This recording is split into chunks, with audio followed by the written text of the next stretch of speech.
I will praise your name.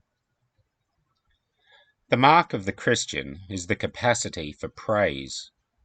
Whether God lifts us up or allows our path to wind through the valley of death, praise is continually on our lips.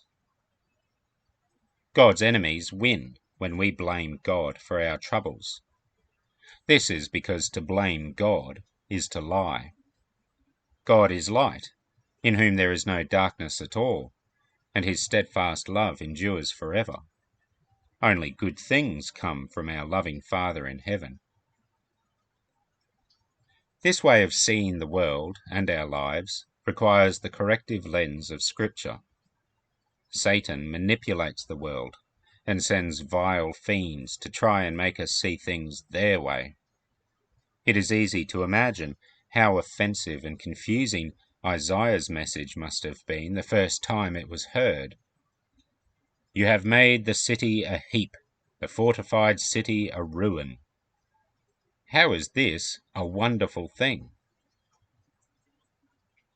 Many things, both in our lives and out in the world, can seem like all hope is lost, that God has stopped loving us. But the shroud that is cast over all peoples must be removed. The covering that is spreading over all nations must be destroyed. Nothing communicates this as well as the cross. Confusion and terror amongst Jesus' disciples sent them fleeing. The midday sky turned black, there was an earthquake, and the Lord of glory breathed his last.